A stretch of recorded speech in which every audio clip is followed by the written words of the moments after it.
Excellency, our speaker today, I'm sorry if any mistakes on spelling the name, Professor Yong Hoon N, PhD, Assistant Professor Dr. Suni Wizer, and Professor Hee Yule, PhD. Respectable Dr. A.A. Triyuningsi, MSE, Head of Department of Public Administrations, Universitas Diponegoro. Respectable Dr. Augustin Rina Herawati, MSE, Head of Master of Public Administrations, Universitas Diponegoro. Honorable Mr. Robert Mi Jumpa Kita Pinem MBA and Dr. Idahayu DMMM as our moderator on a visiting lecture today. And also honorable all of the participants visiting lecture today. Alhamdulillah, we are still allowed to deepen the science and skill of our knowledge. So this morning we can follow visiting lecture with the theme of Muslim-friendly tourism development or halal tourism and food security policy in supporting SDGs. The tourism sector today is quite important, ladies and gentlemen, in sustaining economic resilience and independence of a country. In the middle of the Muslim community, the concept of Muslim-friendly tourism becomes interesting to be reviewed from a policy point of view. And therefore, this morning, we will present the theme. Well, Mr. Mom and all of the participants, introduce, I am Rifka Nafilatun Nafiha as Master of Ceremony, who will guide the public course of these guys. All right, before we start, I'd like to read the agenda this morning. The first is registrations and joint committee meeting. The second, singing Indonesia Raya committee song. The third, opening speech. The fourth, presentations and discussions by the speaker. The five, photo sessions, and the last is closing. Now let's stop to the first agenda. Please allow participants to perform registrations on a link that's sent by the committee.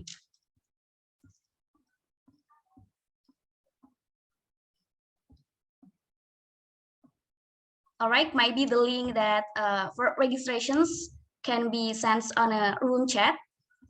And we're going to the next agenda, that is sing the anthem Indonesia Raya. To the operator, the screen is yours.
Maybe the operator, any problem?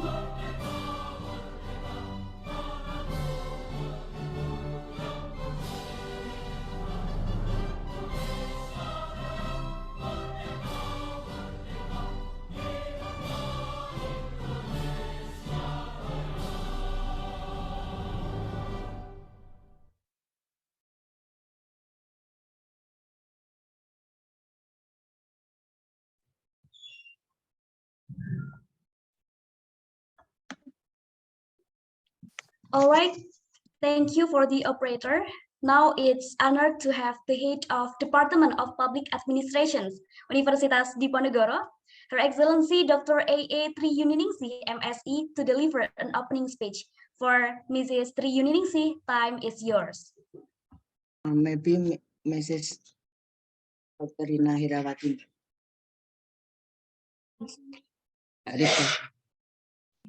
All right, the message for Dr. Dr. Augustin Rina Herawati MSI.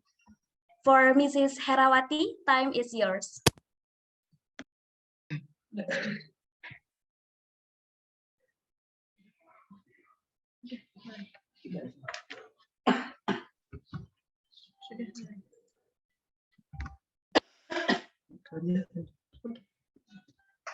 Okay.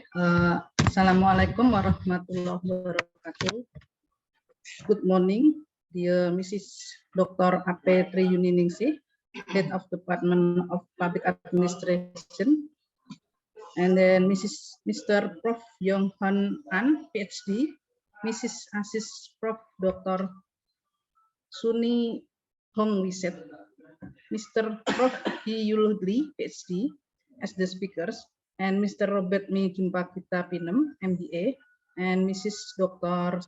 Ida Hayu Wimawanti, MM, as the moderators, as well as the participants join this webinar. This webinar is a series of research activities from lecturer entitled Muslim-Friendly Tourism Development Policy, or Halal Tourism, and Food Security in Supporting SDGs. The speakers participate in this webinar are experts in their fields. The purpose of this webinar is to obtain input from the speakers to further deepen the analysis of our research results. This webinar was attended by lecturers, bachelor's, and master's students. There are also other students from abroad.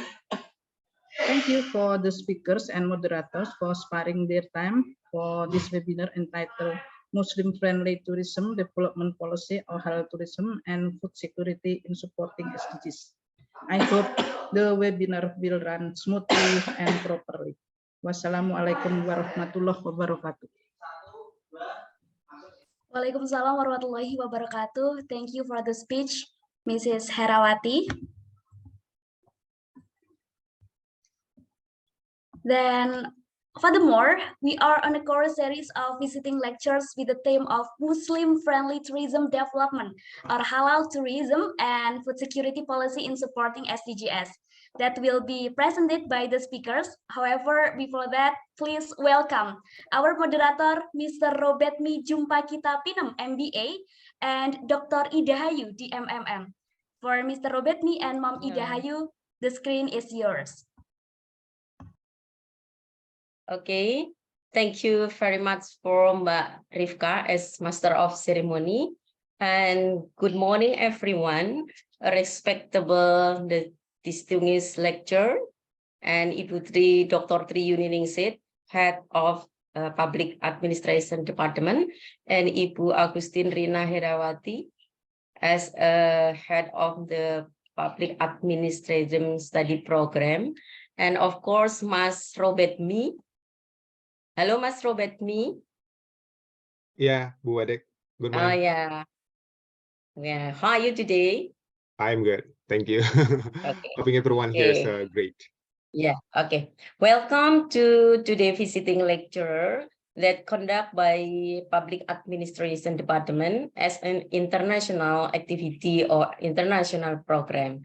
Before we begin, let me introduce myself. My name is Ida Hayu Wimawanti as moderator, and I'm happy here because I can collaborate with Mas Robert Mi as a moderator too, that he is in South Korea right now. Yeah, I do hope that Mas Robert Mi keep healthy always and happy always because you got a family in there. Okay. Thank you, Mas Robert Mi. And now I think we time to introduce our speaker, our lecturer, distinguished lecturer, of course. And I have just find Prof. Dr. Suni. How are you, Prof? I cannot find another. Yeah, how are you? Welcome to this meeting. Yeah. Okay. But I cannot find the other speaker, it's Prof, right? Prof Lee already in Bu Adek. Prof. Lee, Ada ya? the first speaker. Yeah, Okay. already. Okay. Say hi, Prof. Okay, Prof. Lee. let me call the speaker, and need to apologize if I have a mistake when spell the name, yeah. Welcome, Ms. Prof. Young Hoon An, PhD from Paris Sorbonne University, Korea, and then Assistant Professor Dr. Sunny Hong Wisit from Burapa University, Thailand, and Professor Hee Yu Lee, PhD from Sejong Cyber University, South Korea. Welcome to this meeting, Prof. I do hope that you are in a good condition and healthy always. I think this seminar or this presentation will be led by Mas Robert, and they will present about Muslim-friendly tourism development policy and halal tourism and food security policy in supporting SDGs. I think without further ado, I'd like to invite Mas Robert to lead the presentation, and the time is yours, Mas Robert. Okay, thank you, Bu Wadek, Bu Widayu, and thank you to all of participants and also excellencies speakers. And for your information, we will divide to three parts. First part will be delivered by Prof. Hee Yu Lee, PhD from Sejong University, for 40 minutes to 45 minutes, and then following by Prof. Yonghon An, PhD from Sorbonne University, South Korea, and the last one will be delivered by Prof. Dr. Sunny from Thailand. Okay, so we move to the first part. Prof. Lee will be deliver his speech, but before he start his speech, I will try to share or brief introduction about Prof. Lee. Okay, Prof. Lee is the professor in Sejong University. He passed from Sejong University Bachelor of Tourism Management and Master of Management Hotel, also from Sejong University, and PhD also from Sejong University in PhD in Food Service Management. And very special from Prof. Hee Yu Lee, because he's one of the Korean Halal Research Center as the director in South Korea, and also now as full professor from Sejong University, Dean of External Affairs, and also one of the consultant for Korea Tourism Organization, Hotel Consulting also, and also one of the chairman, the Korean Food Service Association. Talk about halal, Prof is like quite famous with halal issues, because he has many publications about halal issue. One of them, impact of the Korean image, attitude, norm, and purchase intention of halal food, comparison between Indonesia and Malaysia. And another one is halal certification necessary for exporting Islamic countries, and so on, because there are a lot of halal publication by Prof. Lee. And another one is about research funding also. He get so many from the Korean Tourism Organization, South Korea. And another one, so I want to share it to you before Prof. Lee start his speech. He has get at least 2 certification about halal. One of them is from Majelis Ulama Indonesia, International Training on Halal Insurance System, and also the second one from University Science Islam Malaysia, Halal Food and Hospitality Training. I think that's all brief introduction about Prof. Lee from Sejong Cyber University, and it's time for Prof. Lee to share your PPT to start your lecture. Yeah, you still in mute, Prof. You can turn on your yeah, turn on your speaker. Okay. Did you hear my? Yeah, sure. Yeah, clear. Okay. Yeah. I don't know how. I had some problem with share my. Just click your screen on the screen, Prof. Share screen. Can you find it?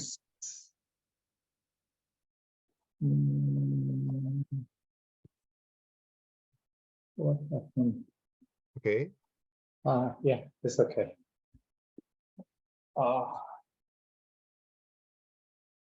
Yeah.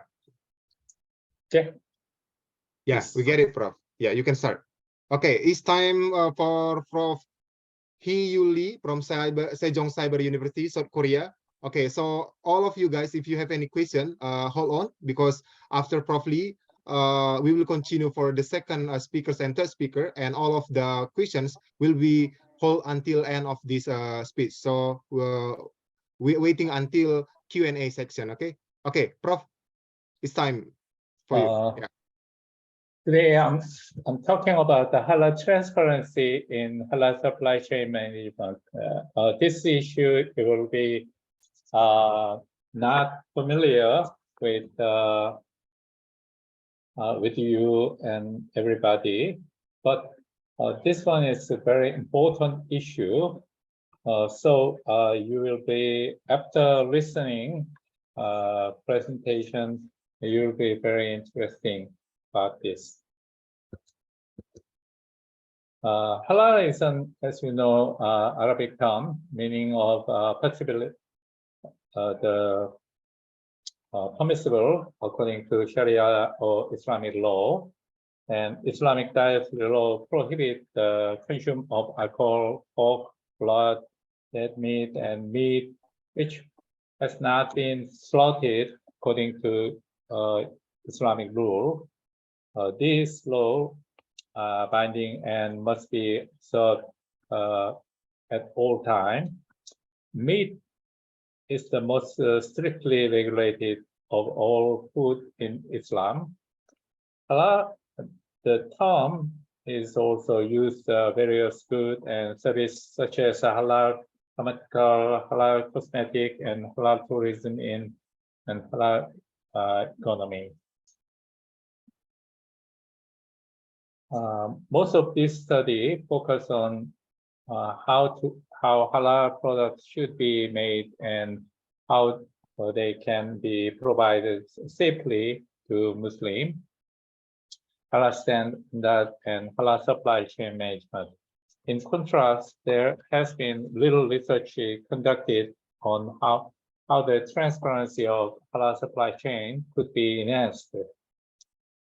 Both halal supply chain management study have focused on transparency and traceability of management from production of halal product to process of reaching consumer.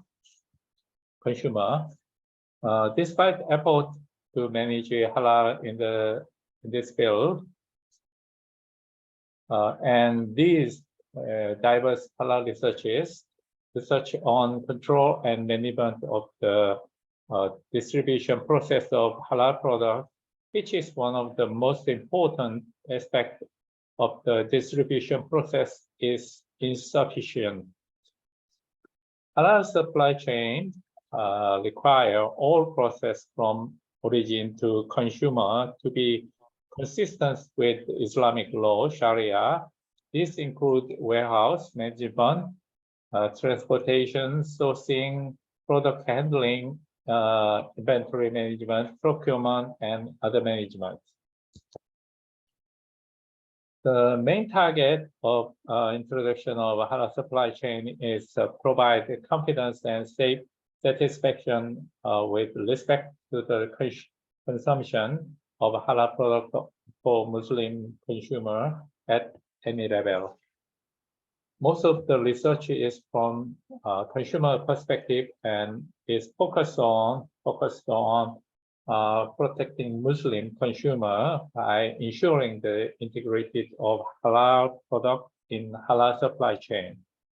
However, there is no research on how to protect the halal product manufacturers as other important aspects of halal supply chain management.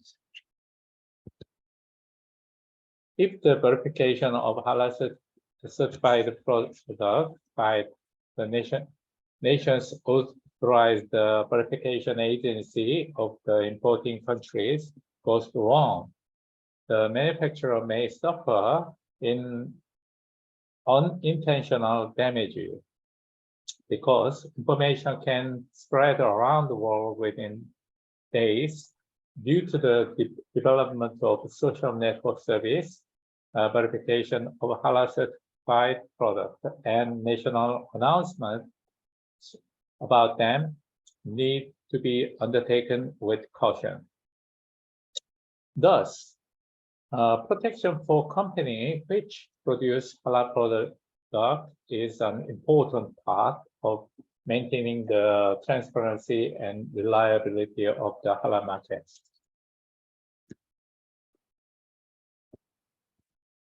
Chapter 2, critical issue of halal supply chain and halal products. The characteristic and problem of halal supply chain are as follows. One, more than 70% of halal product and beverage products are produced by non-Muslim countries or companies. Two, most global food companies receive halal raw material from all around the world. Three, the verification of a halal raw material depends on certificate provided by supplier as well as consumer in the market. Four, halal standard of halal certification organization in the world are different slightly between the certification organization. Five, most of the halal certification organization consist of a religious institution or non-governmental organization.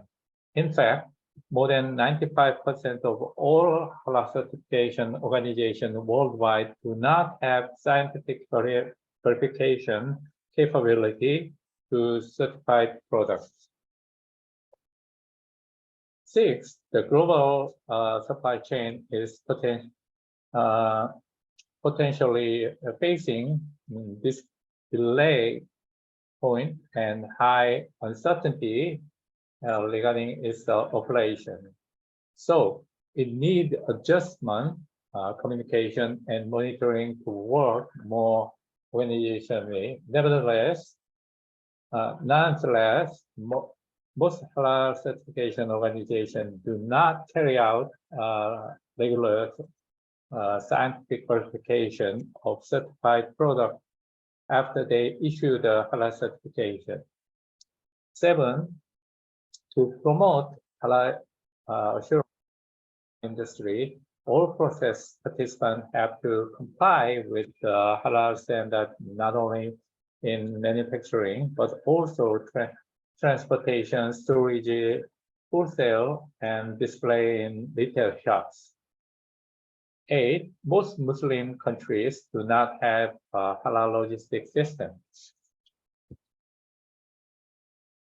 The halal integrity of product is the result of various activity in the supply chain. Therefore, it is important for halal certified companies to look beyond their product and integrate ingredients and extend halal concept to the entire supply chain by ensuring that transportation, storage, and handling are compliant with the Sharia and meet the requirements of the Muslim market.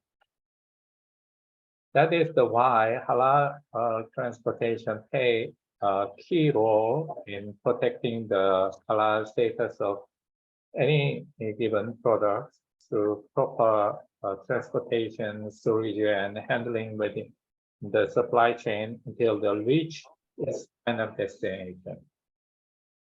In addition, the core of halal logistics is how to separate halal and non-halal products completely during the procedure. In that respect, halal supply chain could be separated into two stages. First stage, manufacturer review raw material procedure, good, and then transport them in container to their final destination. At the second stage, importers distribute imported goods and sell them to consumer after quarantine. However, if all raw material supplied are halal, produced through the certified process after obtaining halal certification at the manufacturing plant and shipped in separate container, it can be determined that the halal product has no chance to being cross-contamination until it arrives at the port of importing countries and is unloaded at the warehouse of the importer. This process is defined as the green zone. I define as green zone. There is also a high possibility of cross-contamination through various channels in the distribution process from importers to consumer. And this is defined as red zone in supply chain management, having the chance for cross-contamination. This is some picture you can see. The green zone is from the factory to wholesale, and red zone is after arrived the wholesale of destination and transportation, storage, in the process of storage, retail, even customer shopping, there's a possibility of cross-contamination. So in the case of green zone, halal manufacturing facility mostly produce halal products through a halal dedicated manufacturing line.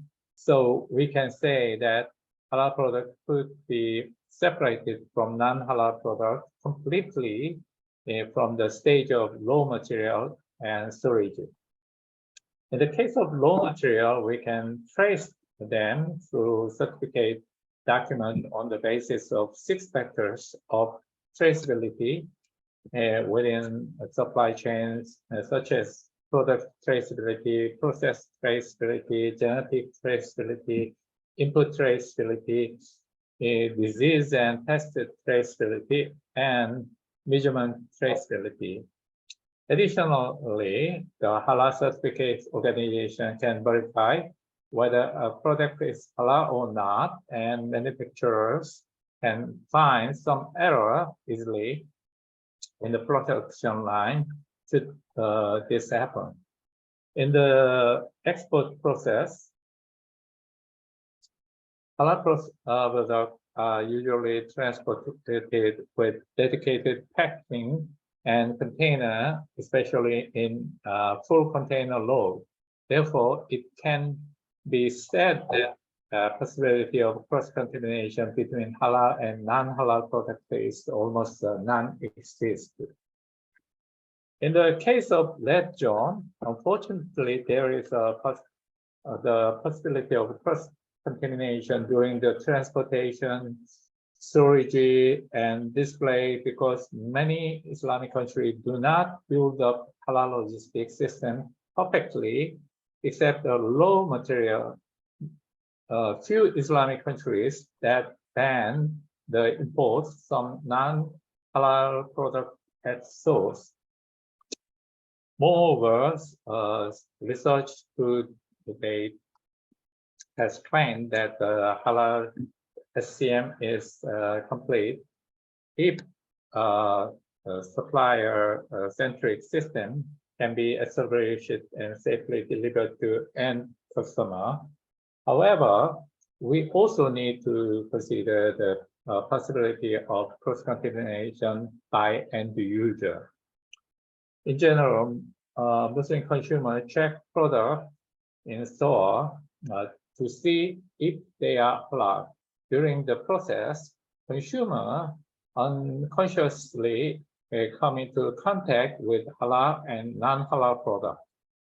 This is likely to cause cross-contamination. In particular, the possibility of cross-contamination by end user has never been studied, even during the halal SCM process, when the system can control over cross-contamination.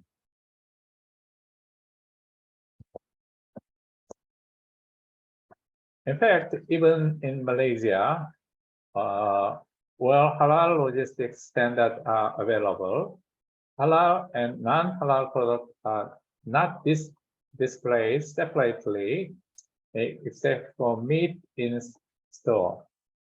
Moreover, in Indonesia, our famous largest supermarket in Jakarta display products containing pork right next to halal product. I took the picture in Indonesia supermarket. You can see maybe the problem with product verification.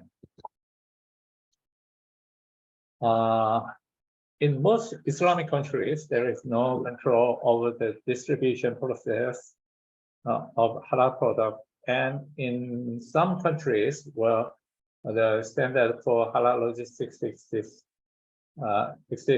there is a shortage of logistics company that can completely sort and transport halal product. Thus, the red zone does not have complete control over or verification of cross-contamination protection in most Islamic countries.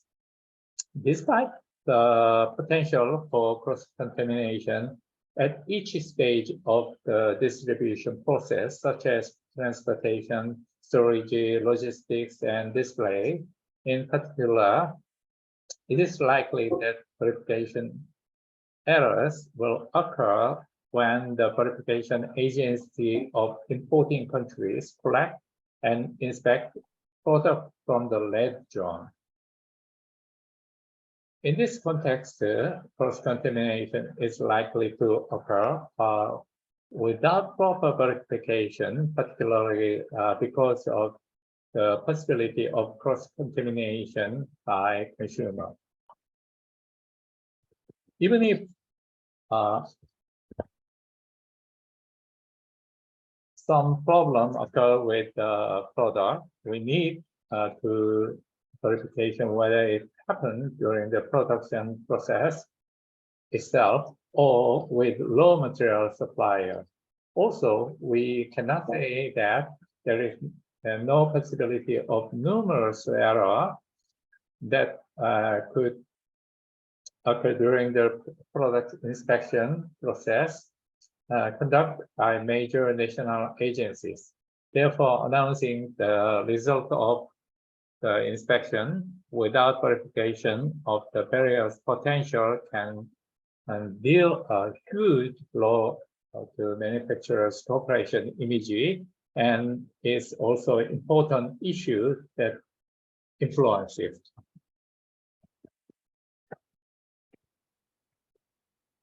In some countries that implement the halal certification system, sample of food was taken from the red zone and lab tests were conducted. The result of this were announced without verification. The announcement spread around the world within a few days via social network service and the internet, resulting in a situation where the manufacturer did not have the opportunity to verify the test result. As a result, companies' credibility will be lost. In this study, first case related to product verification, the 2014 Malaysia Cadbury chocolate incident, and second case, the 2017 explosion of the Indonesia Food and Drug Administration BPOM of 4 types of ramen exported from Korea due to peak DNA detection are given as examples. Everybody knows about this issue. Okay, first Cadbury issue. On February 27, 2014, a regular inspection of the National Public Health laboratory under the Malaysian Ministry of Health discovered 2 kinds of pig DNA in dairy milk hazelnut and dairy milk roasted almond produced by Cadbury in Malaysia. But this result was not officially reported. This issue was revealed to the public on May 24 only through social media site, which was not an official website, although the sample was analyzed on the day of the test. The result was concealed for 3 months, resulting in Muslims unintentionally eating chocolate containing halal, and Folklore 2014 posting a note questioning the reliability of halal bread. In response to this, Cadbury promptly asserted that all locally made products were halal certified by JAKIM, the Department of Islamic Development Malaysia. This triggered hundreds of responses, overwhelmingly negative. Immediately, the Malaysian Ministry of Health confirmed that these 2 chocolate products tested positive for porcine DNA, but other products were manufactured within the halal standard.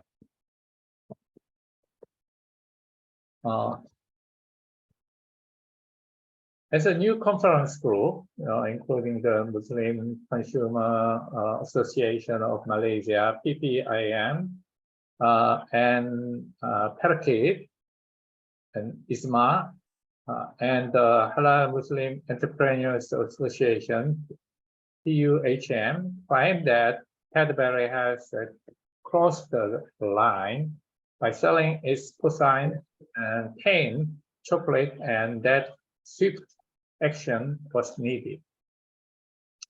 Another spokesman, Ustaz Masli G of Turkey, even called for jihad, which literally means a struggle against the Cadbury.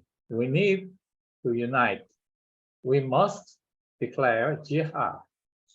He said at a conference. Meanwhile, on June 2nd, 2014, the Department of Islamic Development of Malaysia, JAKIM, reissued the halal certificate for 2 Cadbury chocolate products when the result was of new tests show that there was no pig DNA in the product, and the product was deemed appropriate for Muslims. The department said that Health Ministry has tested products taken from shops, and that the product could have been exposed to porcine DNA after leaving the factory.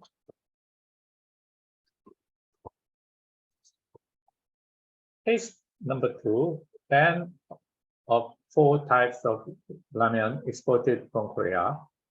According to local media, on June 19, 2017, the Food and Drug Administration in Indonesia canceled the previous day's approval of the import and ordered a recall of all failed products in the market of 4 kinds of Korean ramen: Samyang Udon, Samyang Kimchi Ramen, Nongshim Shin Ramen Black, and Otugi Ramen, Yeol Ramen. We found pig DNA on some Korean ramen.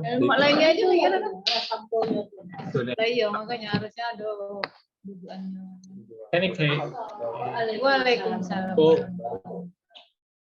the head of people, he also mentioned that the product didn't have any information saying that the product contained pork, mengandung babi, which causes harm to Muslim consumer. He also added, in order to protect the consumer, we recalled all applicable products from the market.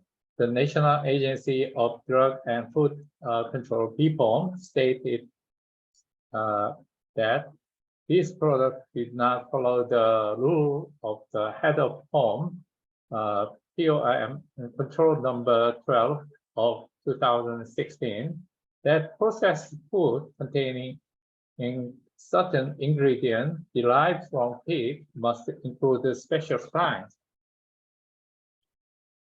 The brand of Nongshim has its own dedicated halal food production facility at its plant in Busan, South Korea. These were built to produce halal certified Shinramyeon and Yukgaejang noodle soup. Furthermore, the major Korean food distributor, Korea Malaysia Trading SD and BHD, previously received halal certification from Jakim for its food product, Nongshim Palto Hanil, imported from South Korea. As presented above, the announcement of verification need to be undertaken with great caution because social media can quickly spread such news to the entire Islamic population. In addition, some Islamic countries use such measure as means of protectionism for their specific industry.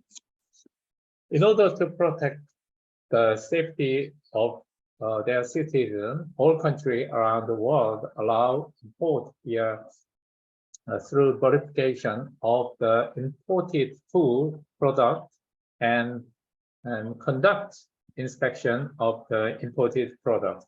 However, in the case of halal products, certain products can be inspected by designating them.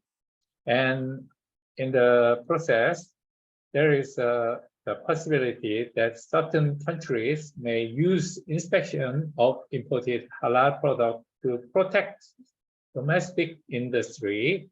There is no way for other countries to prevent this.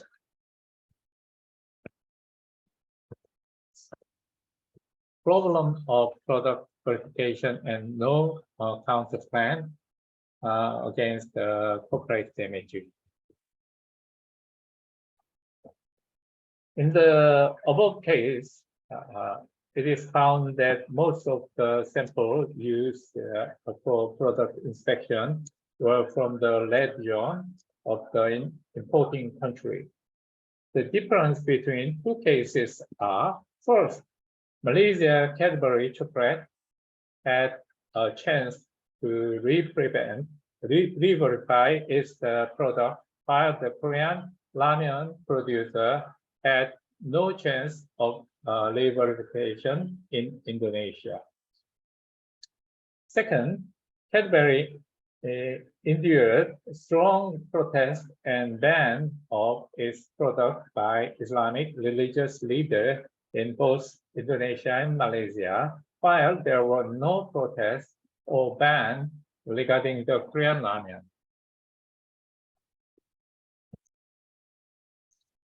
If Cadbury chocolate had obtained certification from third country rather than from Jakim, it is highly likely that recall executive order could have been issued without the company receiving an opportunity to re-examine the product. In Indonesia, the announcement was made without sharing information about the sample selection process, inspection process, and test result of the product, and there was no verification of problem and management in the distribution process. In addition, Unlike Malaysia, Indonesia did not provide the Korean government or manufacturer with an analysis of test result or chance to re-examine them. Unlike Malaysia, the Indonesia government does not manage halal certification with no government level standard and control for halal logistics. It is certainly problematic public finding without accurate verification of where and how cross-contamination occur in product sample from the lab job. In addition, in the case of the Megandung babi contained pork sticker, the importer has a duty to attach it to the packaging at the time of import. So it is not a problem for the exporter or manufacturers of ramen, but the responsibility of importers. It is also problematic that exporters were forced to withdraw their product. In response, all three ramen companies said they did not use pork as a raw material, so there was no need to make any indication. Such government announcement about pig DNA without accurate and transparent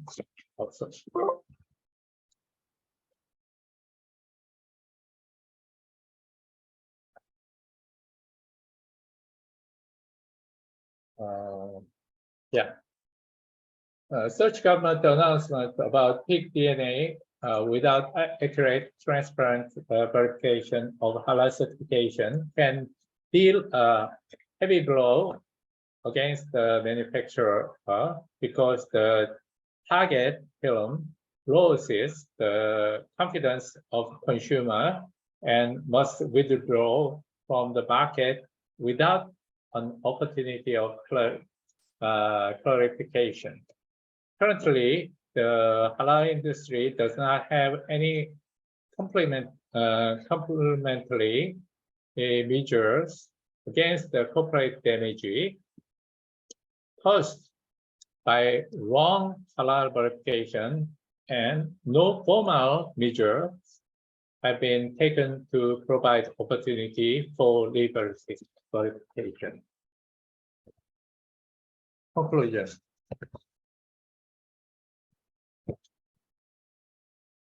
Every country has its own food-related law to protect its nation. In particular, Islamic countries conduct tests to protect the Muslim from food prohibited by Sharia law. This falls on the country's own authority for regular inspection of such food. However, announcing the result of haphazard tests, such as one presented earlier, can have a social impact and decrease the credibility of the company. In particular, if these events are repeated, company confidence in halal certification may be compromised, and transparency and confidence in halal market may also halt.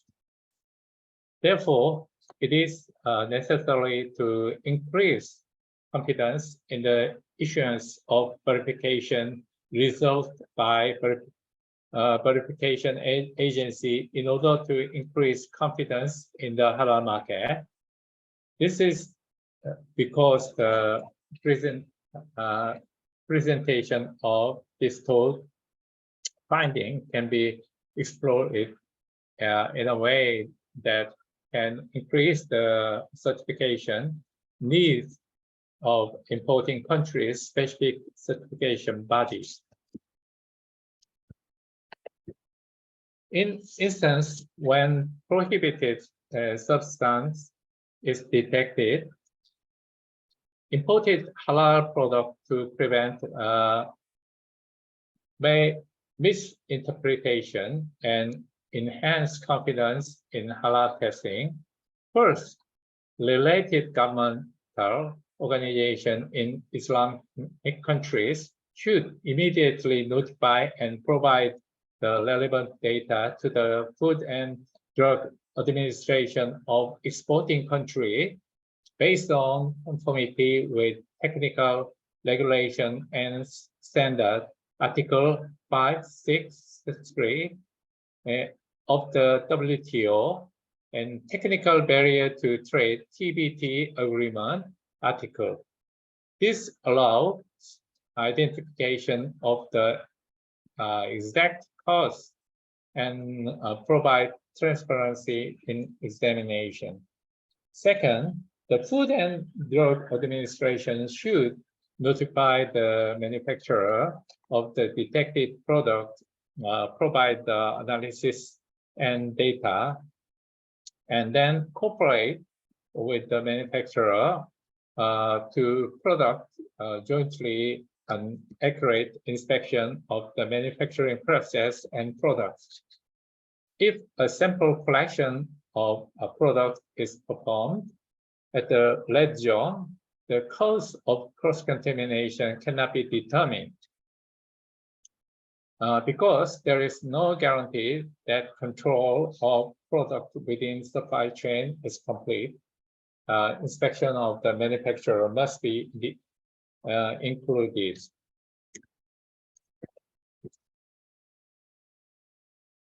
In addition, a third international organization and verification center, which would act as an arbitration committee to secure transparent verification and confidence in halal products should be established.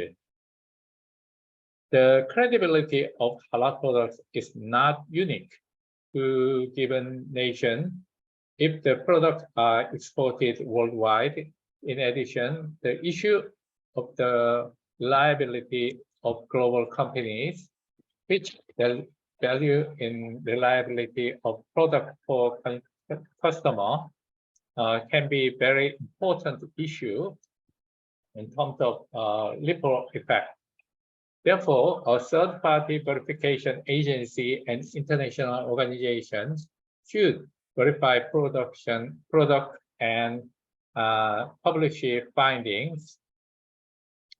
If this agency play a role additionally as an accreditation body for halal certification body, the reliability and soundness of halal industry will be strengthened. This system will protect not only a consumer, but also company participating in halal market, and they will also increase halal market transparency. This will gradually build a perfect environment that will allow companies participating in the halal certification market to confidently focus on product development, and both Muslim and non-Muslim consumer will together be able to use a halal product with confidence. Thank you. This is my presentation. Okay, great. Thank you, Prof. Lee, for your presentation. But before we move to Prof. Yang Hon An, let me try to give some summary from Prof. Lee's speech today, because I think it's a quite very important issue. And then even many information I just get by today delivered by Prof. Lee include also halal supply chains and halal product, because yeah, we know about halal product, especially we are as Indonesian here. But I mean, how's the supply chain, for instance, host the halal food from Indonesia to Korea, and host the display in halal food in Korea, because so many cases. But let me first give some conclusion from Prof. Lee, and also some important point from Prof. Lee. First one is like halal food, halal supply chains and halal products. Sometimes there's like contamination during delivery halal food, especially exporting process from home country to the exporting countries. And also the second one, halal food and non-halal food product displays not properly separately. In even in Indonesian case, what already Prof. Lee delivered before is, and also there need we can see like by identifications halal food with non-halal certificates food. This mean like there is any contamination. The third one is like some cases in Malaysia and Indonesia, especially in Indonesian case, there's any exported product from South Korea, ramyeon, already for kind of ramyeon already shared by Prof. Ali. I think this is one of big issues before Indonesia, because as we know, it's like one of most popular Korean product in Indonesia is ramyeon. And then in that issue, it's like a quite big Indonesia, because that issue about find pig or DNA detection in Indonesia. And the fourth one is based on my experience also in Taiwan when I take my master degree, and also here in South Korea when I'm studying now in South Korea. There's not properly display as what you said, Prof. Even sometimes when we try to find halal product, because I'm not Muslim, but I mean my Muslim friend, when we find some halal product, but that's true what you said. It's like yeah, even in Indonesia, there's not properly display halal and non-halal. But here in South Korea, we cannot expect so much, because they put everything maybe close to one each other. Yeah. And then the last one also, what I highlight here, based on last week, one of my Indonesian friend also asking me about some of Korean product.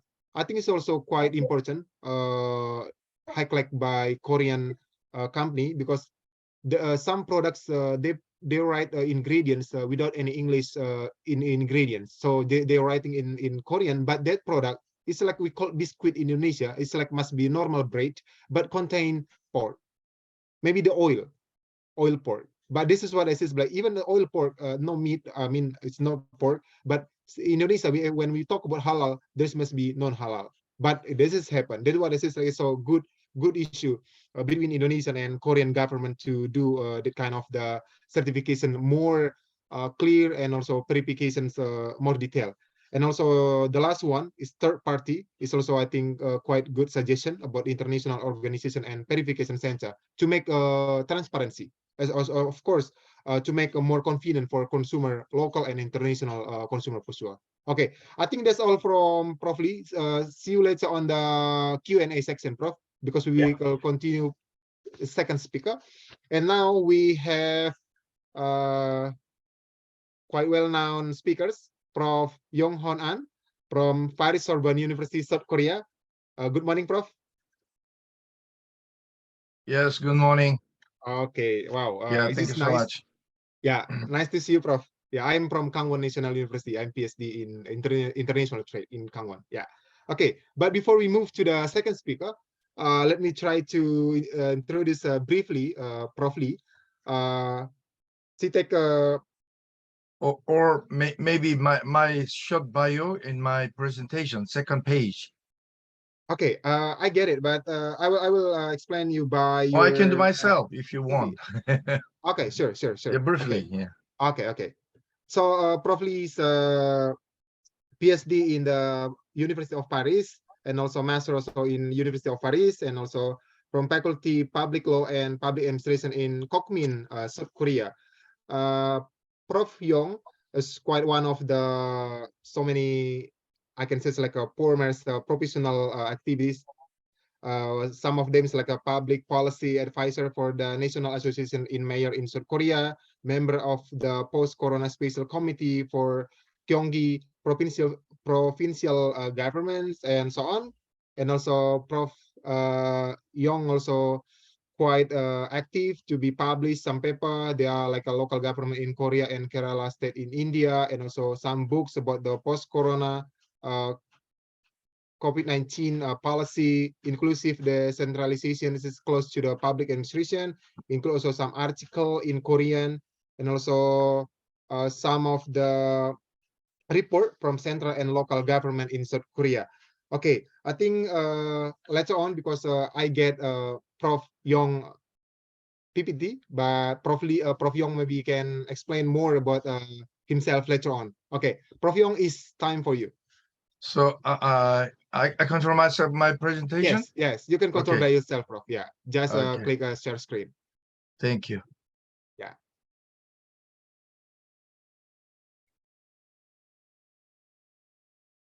Okay, perfectly show up now, Prof. Okay, Yes, okay, sorry. go ahead. Here we go. Yeah. Here I just want share some. Oh, first of all, thank you so much, and it's my great honor to be invited in the Diponegoro University's International Forum, because I was invited by also Dr. Lina Herwati, because I joined her as one of the team member for the food security research compared in Indonesia and New Zealand. So my presentation concerns some thought on the food security policy, but that'll be brief, I think. I try to hope to be short within 15 minutes. Okay, So, it's better, Prof. yeah, thank you. Because we have 3 speakers today. No Okay. problem. Yeah, go ahead. Yeah, my brief career, thanks, but I'm now all retired, but I worked for the Indonesian Ministry of Interior and also the NIPA in Jakarta campus, because I trained public officials. At the same time, I studied the leadership curriculum, and also as for the food security policy, I worked a long time within the OECD high-level risk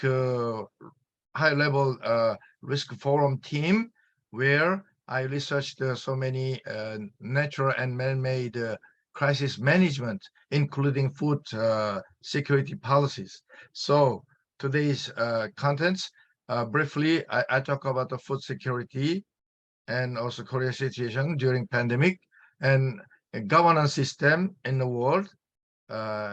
In this case, I didn't mention about the Indonesian New Zealand case. Later, I think we'll have so many research with our research team.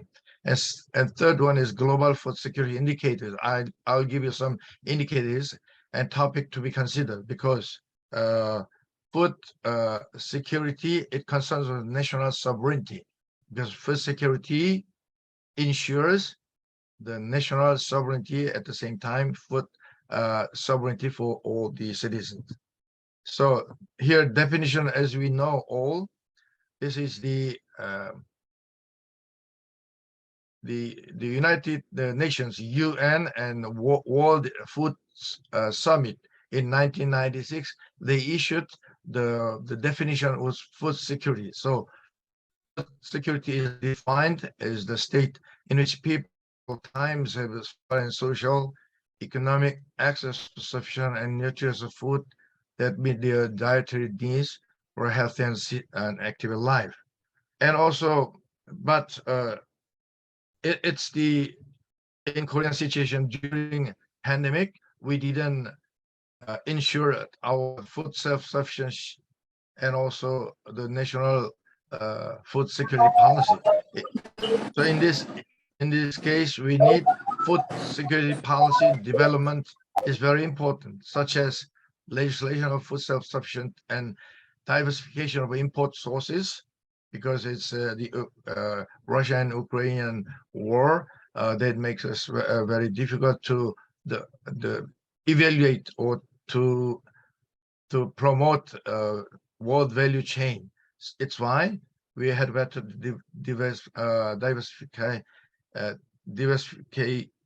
diversify the important sources of the whole kind of food, and establish an early food warning system. It's very important. It's like earthquake or warning system. We have to also the early food warning system.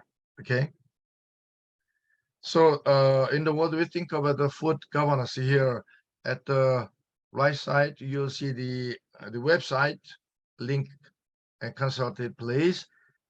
Here, global governance organization, officially global governance organization are maintained by the United States, like, for example, Committee on World Food Security, CFO. It's the supported by the Agriculture Organization of the United States, FAO. And the other mechanism like CSIPM, the Civil Society and Indigenous Peoples Mechanism for Relation. But actually, it's not the, for example, 2012, 12 we saw also the UN's World Food Summit, but always World Food Summit didn't guarantee the whole global value chain system in the food areas. So nowadays we see here whether real main actors are always the, like in mainly in private sector. For example, G8, a World Bank and the World Trade Organization, Bill and Melinda Gates Foundation, and also under you see the L'Aquila Food Security Initiative and New Alliance for Food Security and Nutrition. Like they are not wholly a private sector, but mainly private sector are dominate also the global food security and governance system. And also we see here all the so many food security indicators supported by UN and also the other indicators we can consider. But the very famous is World Food Security Index of FAO. They release monthly. So now in 2023, this year also January, recently to 2nd June, they released some food price indicator. Besides that food price index indicator, you will see another also global food security index. It uses also the it derived from the 1996 World Food Summit, and we Global Food Security Index considers more than 100 countries set of food security situation. So they consider mainly 3 elements. One is affordability and availability, and lastly quality.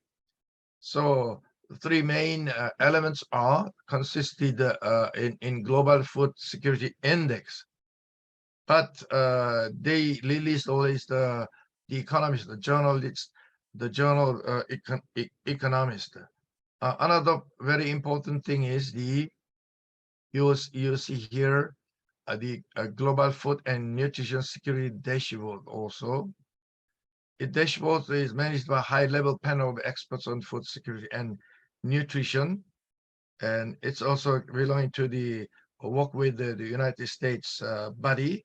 So under you will see the website link.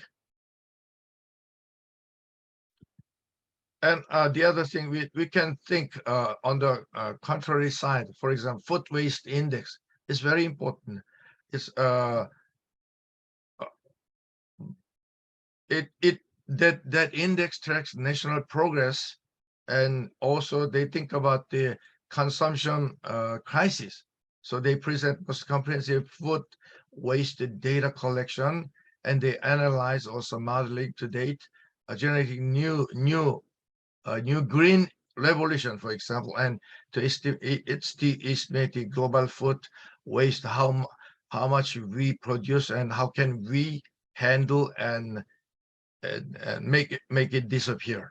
So they publish methodology for many developing countries to handle food waste, for example. So United States also, like the other countries, the United States Department of Agriculture, they also every month issue the food price outlook. Other countries are the same. In Korea also the same, the Korean. And also we think about lastly very important issues besides food security policy, we need also focus on agricultural businesses, because in global situation and in the world, always farmers have to be respected. But in all agricultural value chain, they are not so well respected. Their importance are also for the national policy, they are always negligible. That's the problem. So since 2013 in the World and World Bank also, they issued enabling the business of agriculture. So the World Bank periodically look at how laws and regulations and each country's policies and infrastructure affect the ability of farmers, because they have to enhance the capability of farmers to produce more nutritious food and their direct production wise.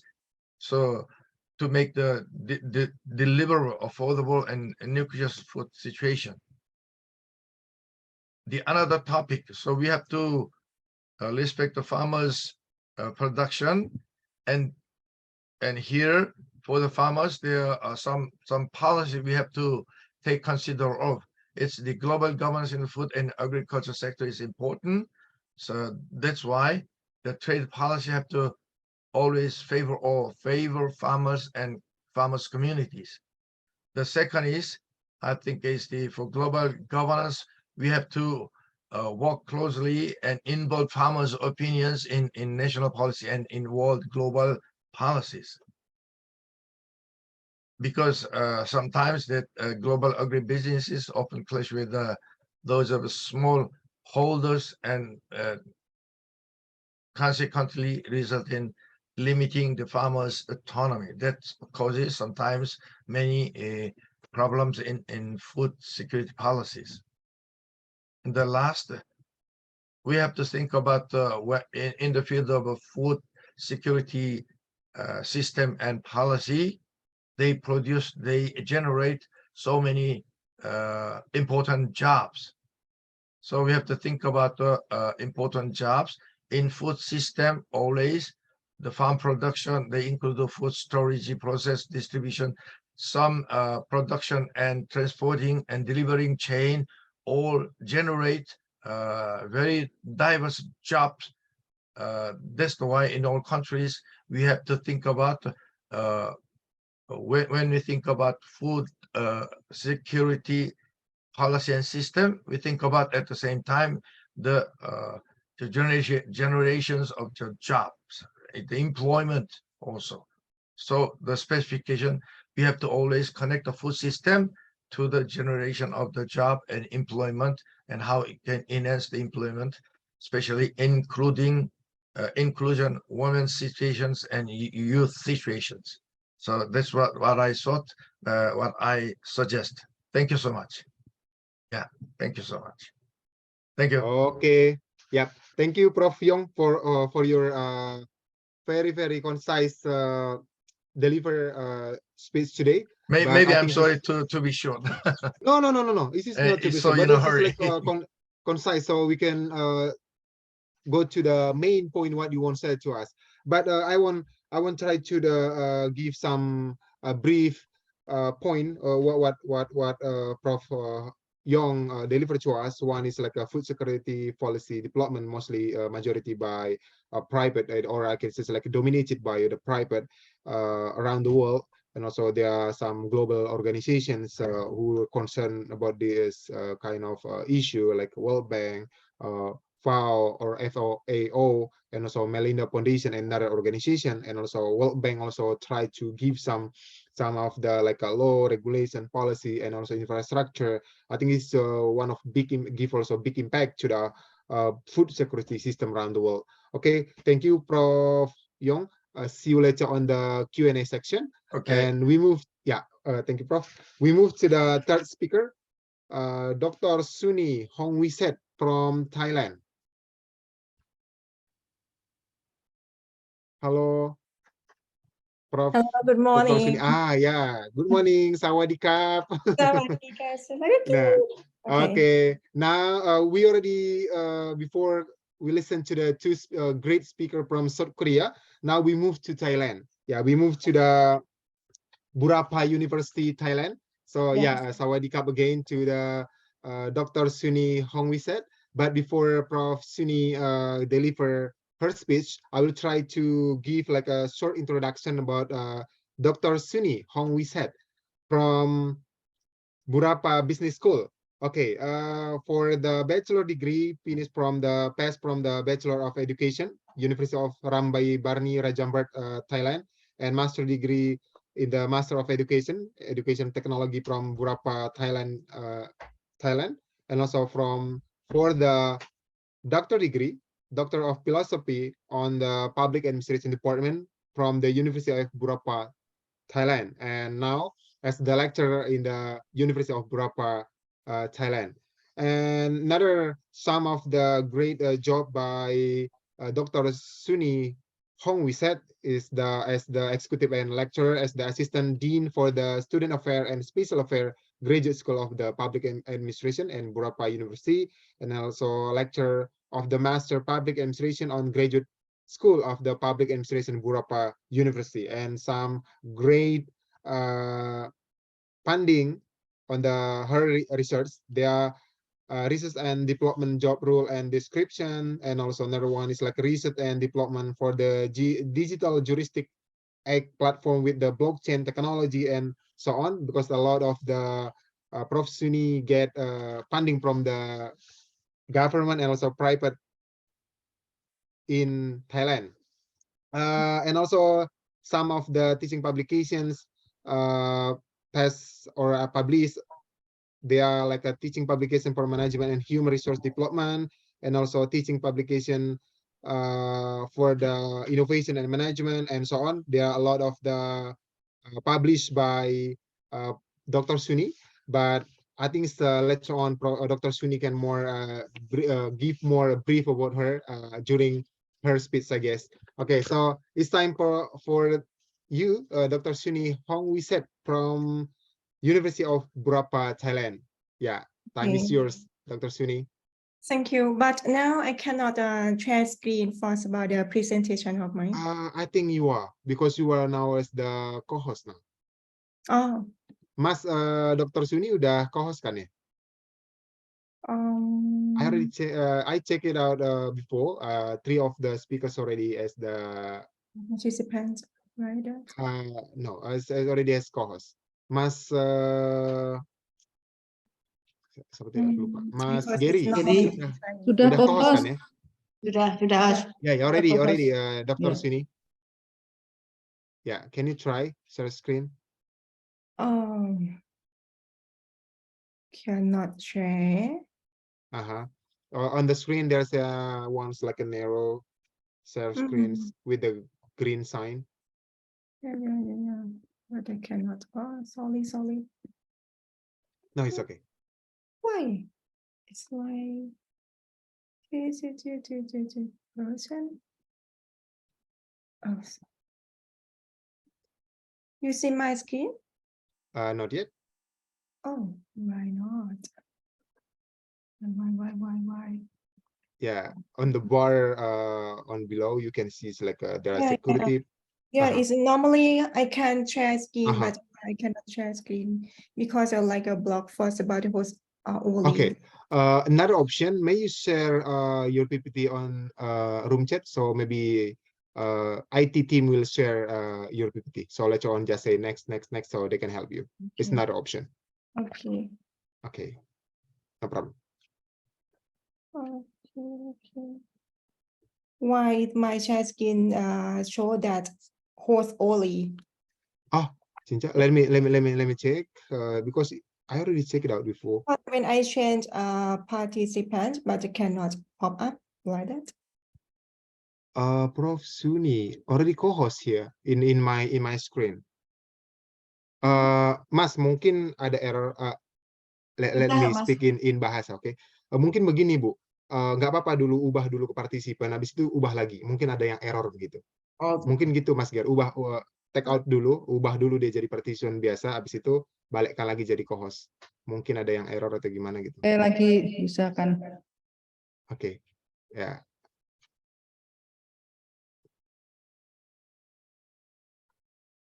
Okay.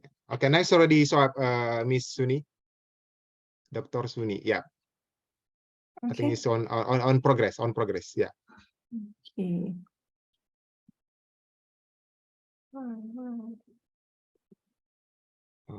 Okay.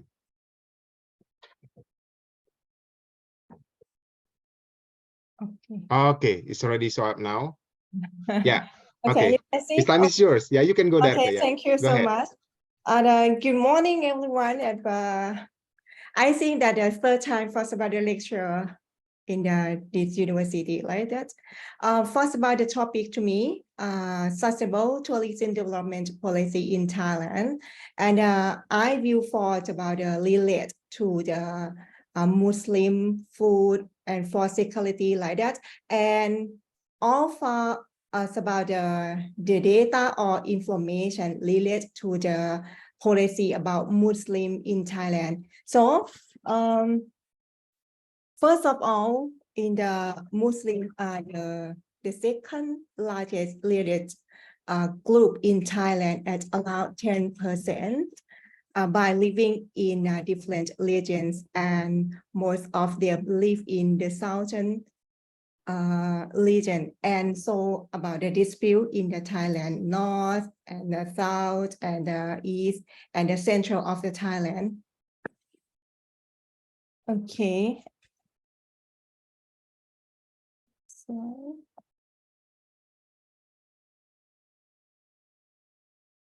Any problem with next slide? Oh, yeah, yes. first of all, the topic explain for the questions about the as a lead first about the topic, right? And outlines first governing regulations. Second, who are the actors involved and roles. Third, how to implement the policy is effective enough. And number 4, obstacles encounter. Number 5, data on visits by domestic and foreign tourists in last 3 years, and how the impact is related to economic, social, environmental, and technology, so like that.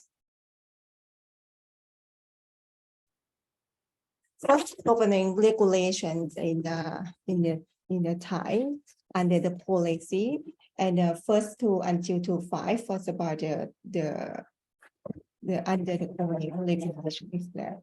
Tourism in Thailand is governed by number of regulations that are designed to ensure the safety and satisfaction of tourists, as well as the sustainable development of the tourism industry. Some of the key regulations related to tourism in Thailand include, and first of all, the Tourism Authority of Thailand, and the codename TAT. The TAT is responsible to the promoting tourism in Thailand and ensuring that tourism-related activities are carried out in accordance with established standards and guidelines. And the second, immigration regulations, and tourists visiting Thailand are required to comply with immigration regulations, including obtaining the appropriate visa and complying with immigration procedure upon entry and exit from the country. Third, environmental regulations. Thailand has implemented regulations to promote sustainable tourism practices and protect the environment. These include regulations related to waste management, energy conservation, and preservation of natural resources. And last, business regulations. Regulations related to tourism business in Thailand include licensing requirements, tax regulations, and labor laws. These regulations are designed to ensure that tourism business operates in a fair and ethical manner and provide high quality services to tourists. And First about these presents, like to the, in addition to these regulations, Thailand has also implement, like if you are thinking about the policy, just to after you are set for some other policy, like to implement, yes, a number of program and initiatives to promote responsible and sensible tourism practices. These include programs to promote cultural and environmental awareness among for about the tourism. Right.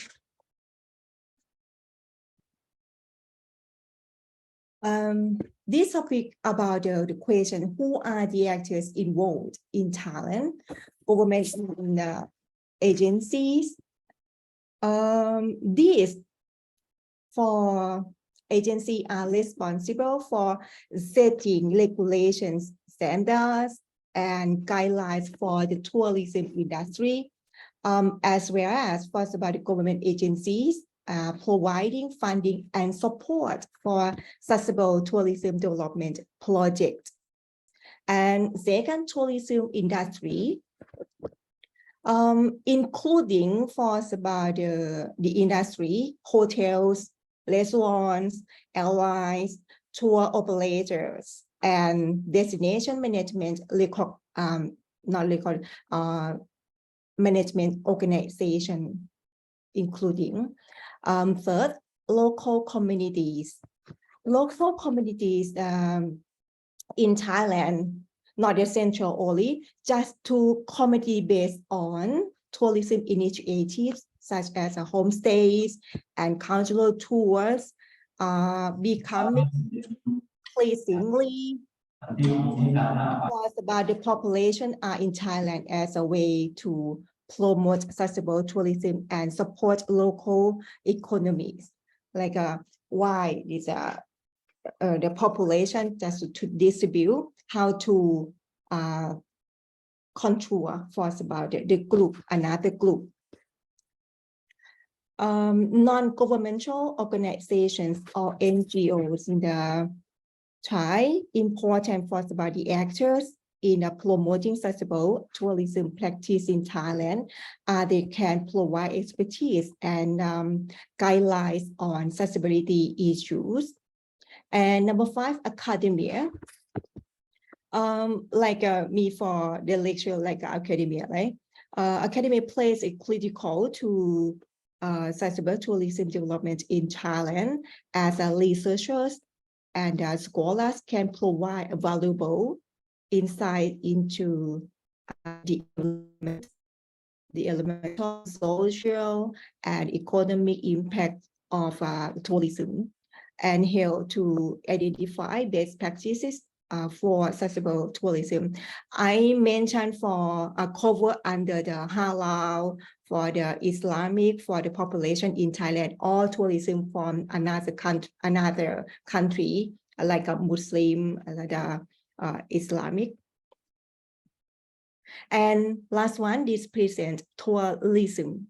Yeah, important for us about the supply chain of tourism in Thailand, because the economic for us about the GDP or about the income for industry for tourists.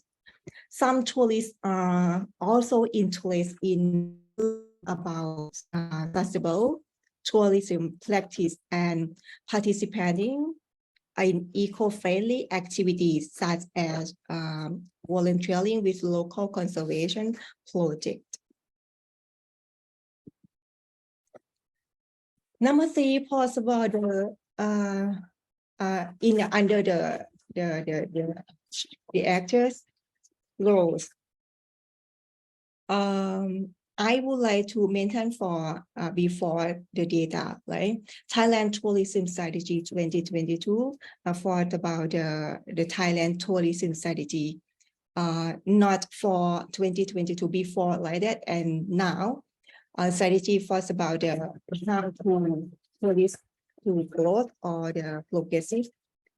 In the second clean tourism program, and how to the tourists for travel in Thailand, have a program, have a policy, have a blah blah blah like that in the under the tourism policy of Thailand, just to promote sustainable tourism practices. And number third, community-based tourism, national park and protect areas. And number 5, corporate social responsibility. This first about the corporate social responsibility in the mentioned to us about the economic development in the local communities, like a CSR initiative can include support local school, a hospital, or promoting environmental conservation.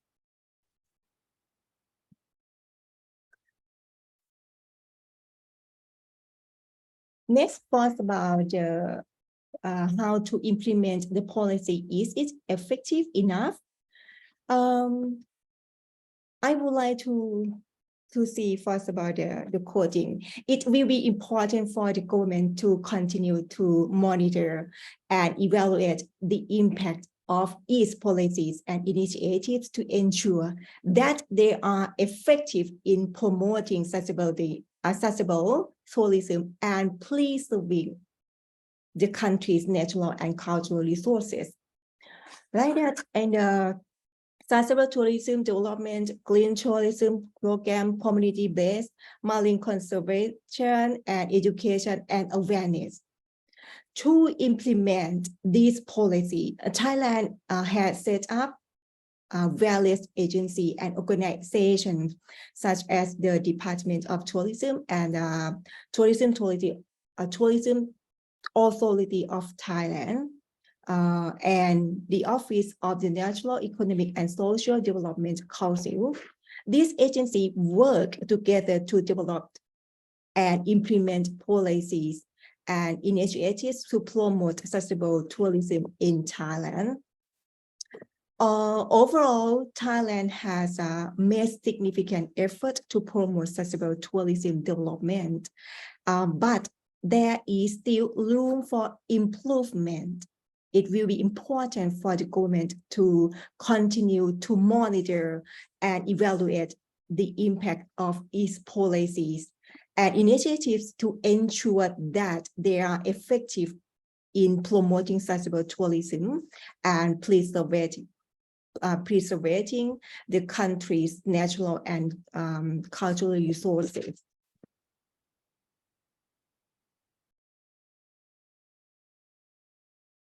Continue first about it before, how to implement to policy, right? I would like to mention for under the 1, 2, 3, 4, 5, 6. I have a sample from the policy of Tourism Authority of Thailand. I think that most population in Thailand or another country have a question: how to implement the policy and is it effective enough, right? And in the last year, right, and in 2022, the tourism industry still had to continue to drive towards its goal in the face of the global pandemic. I think that all the world of the coronavirus disease 19, like a COVID, right? As well as the economic slowdown, fluctuation of the inflation rate, and the competition of each country within the tourism industry. Despite this challenging situation, the Tourism Authority of Thailand was determined to push forward and adapt to this ongoing crisis for the perform and achieve it visiting of being the leader in promoting Thailand as accessible and preferred destination for tourism. So to drive the tourism industry to be competitive with country sustainability and sustainability. And first, risk factor. Risk factor first in Thailand, the number of Thai visitors does not meet the set target. Right. And risk factors number 2, the number of foreign tourists did not meet to the set target. Risk number 3, risk factor number 3, there is that the organization's assessment score will not be higher than the fiscal year 2021. And risk number 4, budget management in 2022 does not go according to plan. Risk factor number 5, operations inconsistent with the rules existing code of conduct. And last risk factor number 6, promoting responsible and sustainable tourism may not achieve the objectives. These are reports from operating policy year 2022, refer THE annual.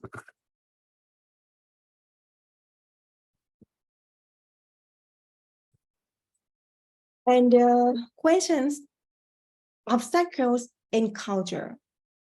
Obstacle in culture in the lack of enforcement, number 1. While Thailand has environmental laws and regulations, and the enforcement of these laws is often lax. And economic pressure. The economic pressure, this can lead to the overuse of natural prioritized short-term and economic gains over long-term sustainability. This can lead to the overuse of the natural resource population and damage of cultural sites. Limit public awareness. I think that's important. And so many tourists may not be aware to the environmental and social impact of travel choices, and locals may not be aware of the benefits of sustainable tourism. I think that the first was about not more than for information for the tourists. And number 4, infrastructure and resources, such as waste management system, renewable energy, and public transportation. However, in many years of Thailand, these resources are limited or non-existent. Number 5, this presents the cultural challenges, including sustainable tourism must also take into account the cultural values and practices of the local communities. I think there's cultural challenges. These can be challenging in Thailand, where there are many different ethnic groups with diverse cultural practices and beliefs. I would like to, and I will explain for obstacles in college. And the lack of enforcement, according to, I think that this is a report for the by United Nations Development Program, refer to resulting in a pollution and the degradation of natural resources until through the maybe the tourism-related business in Thailand do not comply with environmental regulations. And by organizations such as the World Wildlife Fund and the Thai tourism industry account for around 20% of the country GDP, and this is often pursued to prioritize short-term economic gains over long-term. A limit public awareness by Thailand greenhouse gas management, infrastructure from the World Bank and International Union for Conservation of Nature. And last cultural challenge, from the IUCN report. The presenters would like to present how overall the evidence suggests that sustainable tourism development in Thailand faces significant obstacles related to enforcement, economic pressure, public awareness, infrastructure and resources, and cultural challenges. Next, first about the data on visit by domestic and foreign tourists in the last 3 years. Last year, in the cover first about the COVID virus, right?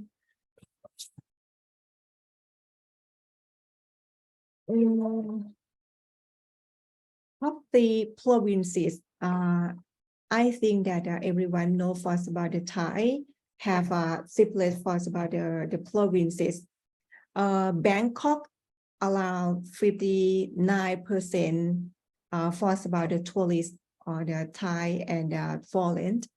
Second, Kanchanaburi and 22 and Chonburi 19. Kanchanaburi is the second first about the famous traveling the places, a lot of places for the tourists choose natural in the like a local tourist. First about the domestic. First about the here in this domestic tourism in response to the pandemic, the Thai government launched We Travel Together, and international tourism under the topic Special Tourist Visa Program, and the recovery in reopen to international tourism gradually, like in the campaign Phuket Sandbox and Samui, Got Samui and Samui Plus, like a program. In Thailand, have a policy for the travel for tourists, domestic and foreign, like have a many campaign for the like increasingly for the income from tourists for the 2022 until 2023. These are 23 and remark. I'm remark for this year January until to March, right?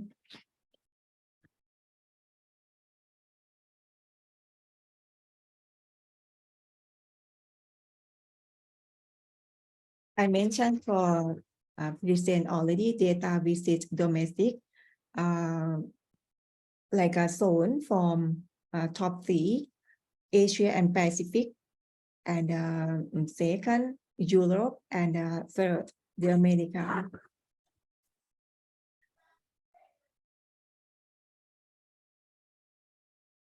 And yes, how the impact is related to economic, social, environmental, and technological factors. And I mentioned for the economic impact. Before to explain for the economic, social, environmental, and technological factors, everyone have not forgot first about political. The political, like to relate for the economic, social, environmental, and technological factors for under the government. First, economic impact, like the policy has led to increased revenue from tourism, which is a significant contribute to Thailand economy. And social impact, like sustainable development tourism policy has had positive impact on local community by promoting their involvement in tourism activities. Mentioned to for the local communities have been encouraged to participate in the planning and management for tourism activities. And third, first about the environmental impact. The policy has encouraged use to renewable energy resources, waste reduction, and water conservation measure, and which have helped to reduce the negative impact of a tourist of the development. And last one, technological impact. For example, how to use and the use of digital platform for booking and information sharing has reduced the use of paper and also resources. Like a policy has also encouraged to use technology for monitoring and reducing the negative impact of tourism of the development. And I mentioned and refer to political, economic, social, technological, environmental, law, and legal, all law or legal related approach based on pastel analysis from unknown bound related to this policy. Conclusion with I would like to show that the component of the tourism industry in Thailand, and including stakeholder, tourist attraction, tourist resource, infrastructure, facilities for transportation and travel services, host residents in the community, visitor, tourist, travel, and the private organization and private sector, government organizations in primary sectors, and now government agencies, state enterprises, organizations, individual or also business organizations from outside the country that had a supporting connectivity. Tourism policy and their implementation are crucial aspect of sustainable tourism development, offer led by local administrative. Here are some key considerations for tourism policy and their implementation by local administration. Why I mention this? Because not forced by the central only, just to dispute for allow in the country.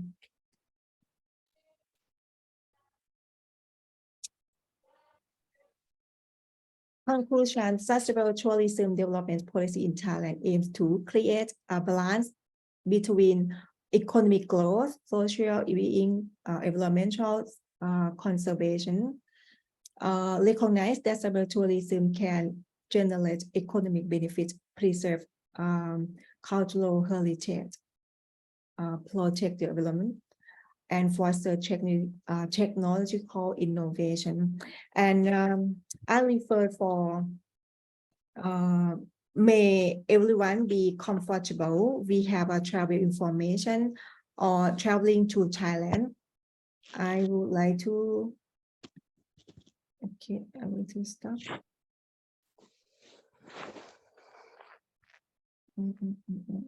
Just a minute.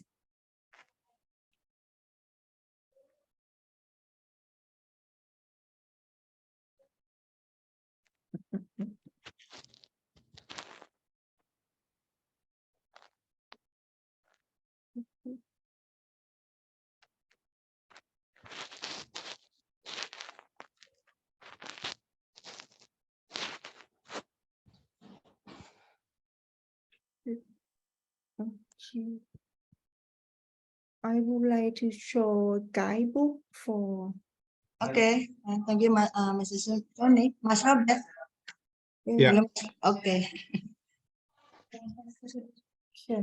You want share guidelines, Miss Suni? Yes. Okay. But I think, but different slides or different. Yeah, different. But I think you have to stop this slide first. Stop because this. it cannot be work two things running in same time. Stop. Yeah, and you can try another one. Okay. Yeah. No problem. Yeah, okay. Mm. Chip, chip, chip.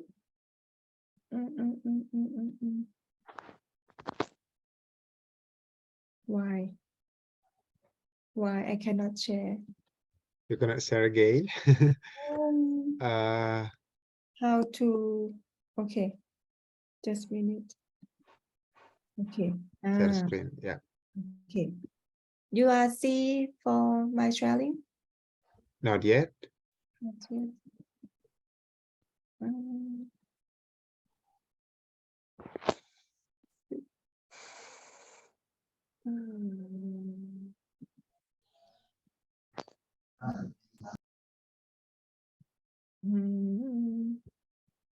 Why?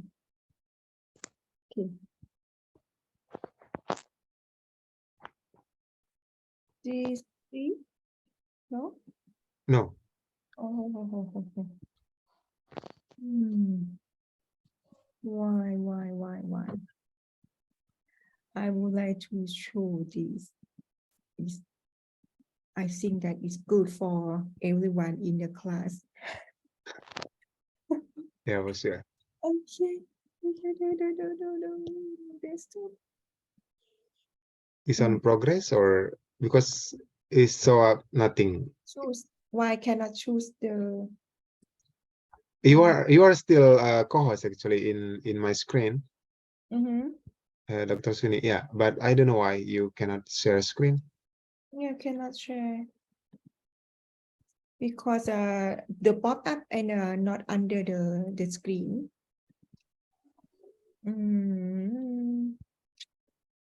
Why? Okay. Visual background.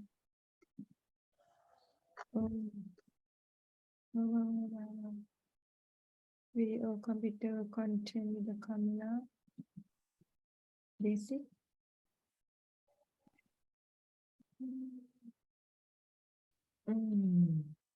I think you have to learn the program first, and share.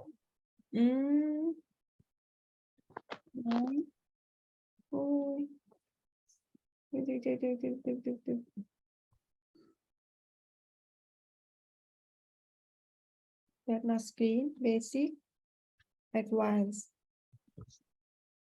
intro, desktop.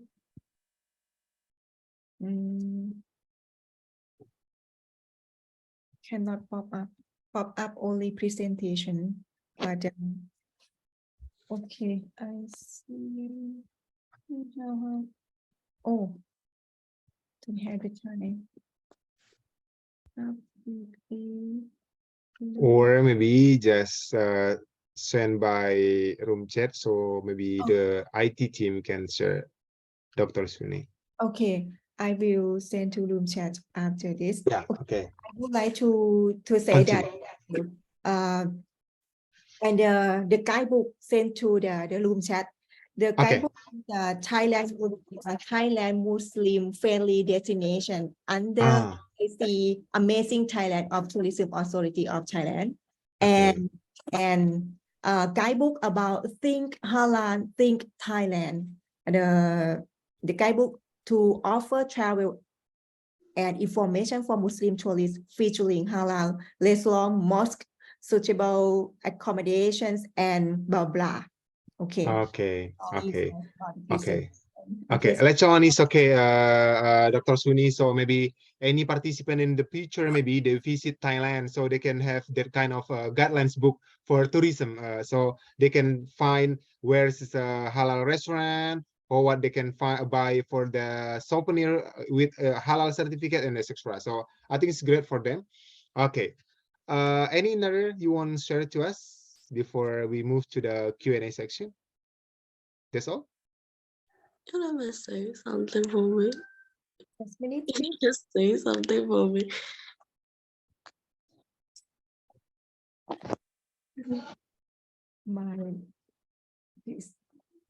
Okay. Okay. That's all, Dr. Suni. So we move to the Q&A section. Okay. Okay. Okay. Before we move to the Q&A section, let me give some brief introduction about what Dr. Suni delivered to us as the third speakers. There are some actor of halal and tourism industry in Thailand. There are government, tourist industry, include also local businesses and also SMEs. They have to be collaborate one each other. As I agree with what Dr. Suni mentioned before, Thailand is like one of the, I think it's include also South Korea as like a two most attractive country for the tourists in Indonesia, especially because they visit so many times Thailand and South Korea. Even if you go to Bangkok or maybe in Seoul, in Myeongdong, I can find so many Indonesian there. I think these two countries like quite attractive for Indonesian tourists. And then there's also some of the limit what Dr. Suni mentioned before about public awareness, infrastructure, and also some like culture barriers in Thailand. Also, one of most important, I think, not only in Thailand, about the public and private stakeholder, always the important to the tourist industry in Thailand, Indonesia, and I believe in any countries to support tourists in each country. I think that's all for three speakers. We move to the Q&A. Tim IT, Mas, minta tolong munculkan semua speaker dong, biar empat-empatnya muncul. So all speakers will be shown up on the screens, not only Dr. Suni, but also Prof. Lee and also Prof. Yong. Okay, if you have any question, you can raise your hand. Okay. Yeah. Make all of speakers on the screen, please. Ya, Prof. Lee and also Prof. Yong. Empatnya aja, Mas. Empat-empat saya sama 34 aja, nggak apa-apa. Biar nggak terlalu rame. Kalau mau sih. Oke. We get some questions from Siti Fadilah to Prof. Lee. Okay. Prof. Lee, there's any some barriers for some company, maybe especially non-Muslim countries. For instance, when we talk about halal, maybe how to kill the animals before export and etc. I think also there's any Muslim way, and also they need also like MUI, Majelis Ulama Indonesia certificate and etc. Maybe this is one of difficulties or barriers for some company in any countries, include South Korea. What do you think? Is it like a problem to the Korean company to follow that kind of rules, or maybe for the any countries out of Indonesian or maybe a Muslim country? Because before the export, they have to follow halal regulation, right? But to get the certificate is not easy. They need to spend money. They need to spend process, and I mean like spend time to get that kind of the certificate. This is for Prof. Lee, and then for the Prof. Yong, you can answer later on one by one after you get the questions from the participants. Mas bisa nggak buatkan aja empatnya kami di layar biar nggak terlalu rame untuk sementara, Mas Gary dan tim. Yeah, for Prof. Yong, we talk about food security, but what do you think about how impact of the Russia-Ukraine war toward global food security, especially hunger issues and etc. Yeah, it is for Prof. Yong, and then we move to Prof. Suni. The one question is, what is barriers so far for the tourists, especially for Muslim tourists in Thailand? Yeah, we know it's like you mentioned before, like yeah, there's some issue about the government already try. You said before already try to give like a certificate and etc. But what exactly another barriers for the Muslim tourists, or maybe any study another issue still need like as the homework for the Korean Thailand government about this kind of issue for the Muslim tourists in Thailand? Okay, any of you want to go first? Thank you, Mas sudah keren. Yeah, okay, Prof. Lee, go ahead. Okay, first question about exporting item, but we are non-Muslim country, so we are very difficult to get the certificate from the buoy, but we can mostly also our product when we make the halal product like a ramen or some maybe your ramen or something budak ramen. Everybody likes budak ramen in Indonesia, very popular. It's that kind of ramen. When we make the product, most of the ingredients import from the overseas, because we couldn't make the halal the slaughtering is impossible, because most of our slaughtering house with the pork and cow together is the same region, so we couldn't make the slaughtering house. Basically, it is very difficult to make, and that's why we are find the solution is importing and the most of ingredient. And also when you're coming to Korea, you're worried about the food and everything, so we make the Muslim-friendly restaurant guide. You can find the Muslim-friendly restaurant guide in KPO office in Jakarta. You can get all the information. Actually, I made and I divided by 4 categories. Maybe certified restaurant, also self-certified and Muslim-friendly and pork-free. You can find the restaurant in your religious faith, and very easy to find anywhere in Korea. So don't worry about the tourists coming to Muslim tourists coming to Korea. And also you like the tteokbokki or something like that. That is, I definitely said kimchi is halal. Tteokbokki is a halal. I think I guarantee as a Muslim, the halal researcher. Don't worry about the food. Yeah. Okay. Okay. Thank you, Prof. Lee. To summary what Prof. Lee mentioned to the Siti Fadila, in South Korea, maybe some of you who's like a K-pop lovers, or maybe Korean drama lovers, maybe you know what is tteokbokki, what's kimchi, and so on, includes ramyeon, right?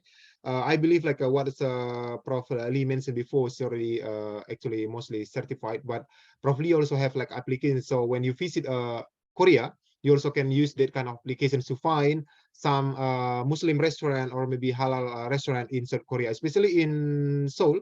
I visit several times Seoul because my university is not in Seoul, but there's a lot of halal restaurant actually close to the Baitur Rahman or yeah, Masjid Agung in Seoul. So yeah, when you visit, don't worry to visit South Korea, and you can find many halal food, Indonesian halal food restaurant, or maybe Indian halal food restaurant, or maybe Uzbekistan and other countries halal food restaurants. There's a lot of you can find in the South Korea, especially in Seoul. Okay, so don't worry to visit Seoul or especially South Korea. Okay, we thank you, Prof. Lee. We move to the Prof. Yong.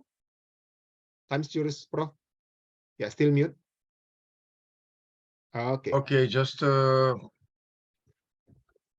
my question, just like the answer more global situation, because or especially in Korea, Russian-Ukrainian war, it caused also the, for example, if we see the global food security index, always the Korea linked 39 links, but it downgraded, and also our self-sufficiency rate also double the sky rocketing.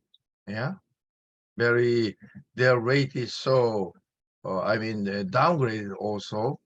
So as we see, even just after the break of the Ukrainian Russian war, there had been in the world globally, FAO mentioned more than 60 events, 60 regulations in each countries.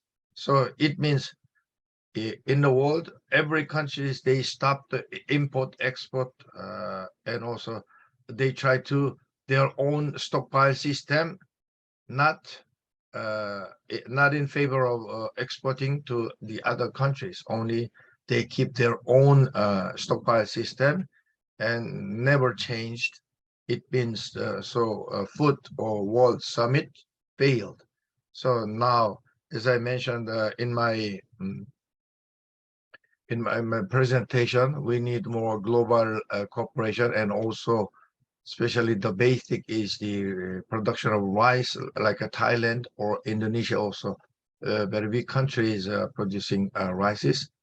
So we hope Indonesia and Thailand to not stop exporting that kind of grains. Also very important. In Korea also, they in a more disadvantaged situation, because we are import many things because of the less than 40% of self-sufficiency rate. So we hope another World Food Summit will meet as they define the Food and Agriculture Organization of the United States to meet sufficient and physically and mentally sufficient nutritious and healthy food in every active life for all persons. So we hope that. Yes, thank you. Okay, thank you, Prof. Yong. I think this is one of the quite important issue around the world, especially after Russia invasion to the Ukraine. Food security is one of the most issue, especially like host supply chain, etc. This is why Prof. Yong mentions like needs like global cooperations, any private or public organization to be how we can work together for the global food security. Thank you, Prof, for a great response and also speech. Okay, we move to the only ones, Dr. Suni. But before Prof. Suni respond your questions, guys, Prof. Suni already post some materials about the Muslim guidelines or Muslim friendly in Bangkok, so you can download it. So when you visit Bangkok or Thailand in the near future, so you can use it. You can use it. And also maybe later on you can find also the application of Prof. Lee. Also you can visit South Korea or especially Seoul. Yeah, surely. Yeah, you can use it for to find halal food. Yeah, but for me as the Christian, I can eat everything, so I don't need it. Okay, we move to the only ones ladies speaker for today, so Dr. Suni. Time is yours to present to answer the question. But to all participants, after Prof. Suni respond to your question, we will be close this lecture, so we can take photo together. So please be ready. If you want like prepare yourself, yeah, you can prepare now before Prof. Suni respond to your answer. Okay, Dr. Suni, time is yours. Okay, and before now, I'm saying first about the guidebook for the two important about the guidebook for the Muslim tourists and for the food and connotation and social. So I mentioned before that Muslims are the second largest group in Thailand, and more than 4,000 mosques in Thailand allowed in Thailand, in the north, in the south. So mostly Southeast Asia, south of Thailand, and in the Thailand has long been called the kitchen of the world. The kitchen of the world cover halal food in the concern in Thailand for the certificate from Codex. I think that you know Codex, CODEX, certified for the food safety standards and renowned for scientific research of the halal certification. And in the an event in Thailand for the halal policy, and the last month in the south of Thailand, north, and now in the Pattaya, Pattaya, in the Chonburi, Pattaya, most for the traveling in the tourist interest for the Pattaya beach,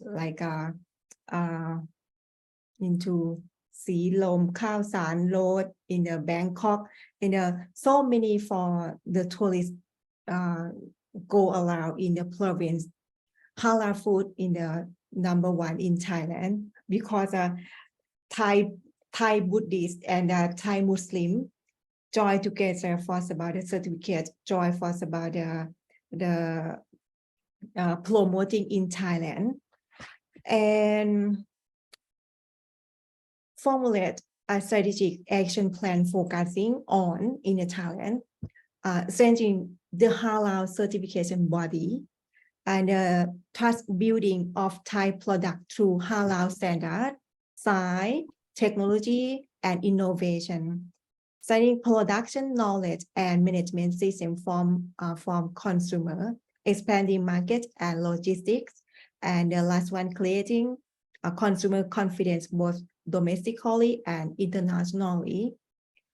The last one for us about is that according to Global Muslim Travel Index, Thailand was ranked second as a top non-OIC most population destination. Halal tourism, especially medical tourism, is the main attraction to Muslim visitors. The halal facilities related to medical care, wellness services, and hospitality has been improving. Yeah. Okay, thank you, Dr. Welcome Suni, to for Thailand. the great So responses cool. from the participants. But I think it's quite important, especially for the Muslim tourists. They need also not only about food, but also because of Muslim, they need 5 times pray to God, and they need like mosque, what you said before, in the south of the Thailand. This is like yeah, they can find even maybe all of the in the Thailand, so they can find any mosque, right? So yeah, because it's like a basic need for Muslim tourists actually, but I think so quite good information for the especially tourists from Indonesia later on when they visit Thailand. Yeah, I think that's all for today. Thank you so much for the great speech from 3 well-known speakers, Prof. Lee, Prof. Yong, and also Prof. Suni. So today is our Muslim-friendly tourism development policy, or halal tourism and food security, or maybe policy in supporting SDGs visiting lecture done. And before we finish this lecture, we can take photo together. So all of participants, please open your camera, and then IT team, please help me to take a photo, please. I'm first. First explain. Yes. Thank you for being part of today, and I hope you find this exploration of Thailand such a tourism policy was informative and inspiring.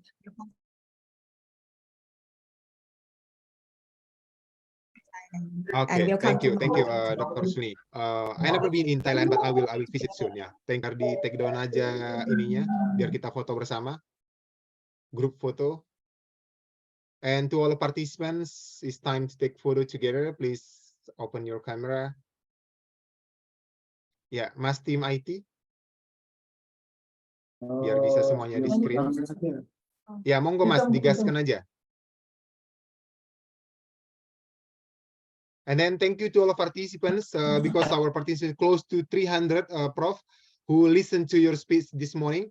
I think it's quite great because they know like what you shared today is like very useful. So that's why today is like close to the 300 participants who joined our meeting today. Yeah.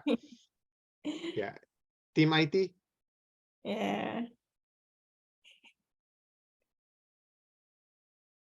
Ngomong aja Mas, bilang 1, 2, 3 gitu Mas.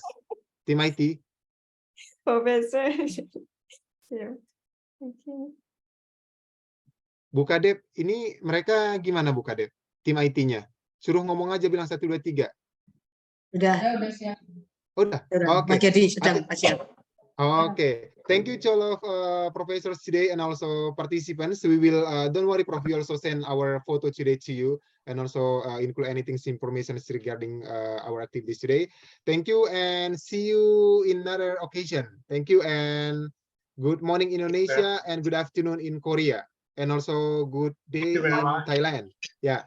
Thank you so much. Have a good day. Yeah, thank you, Prof. Have a good day. ขอบคุณค่ะ สวัสดีค่ะ Yeah, kamsahamnida, sawadika, annyeonghaseyo, Prof. Thank you, Miss Suni.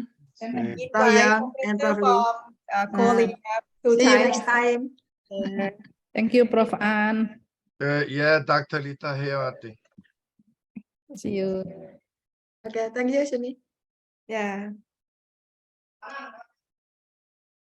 All right, thank you, Professor Yonghon, Dr. Zuni, and also Professor Hee-Yul Lee on the delivery of the material that is very useful, as well as Mr. Robert and Mom Ida, who have guided the course of the lecture today. Extraordinary. May this material and discussions can be capital for Muslim-friendly tourism climate. Now we are going to the last agenda, which is closing, ladies and gentlemen. Let we close our visiting lecture today.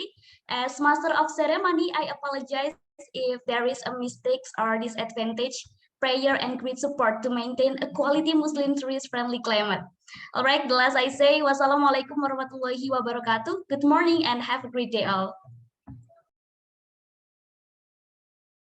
Thank you, Mbak Rifka. Excellent MC. Terima kasih. Assalamualaikum. Waalaikumsalam. Mbak Titi Darmi. Yo. Ayo open cam coba. Oke, ya nyambi nih. Nah, thank you. Makasih ya. Ya, makasih ya. Assalamualaikum. Nah. Paknya please enggak boleh. Ya. Oke, Pak Wirda dan semuanya, terima kasih. Assalamualaikum Bu Yuni. Terima kasih Bu. Terima kasih semuanya. Titi, Assalamualaikum Mbak Titi. Siap.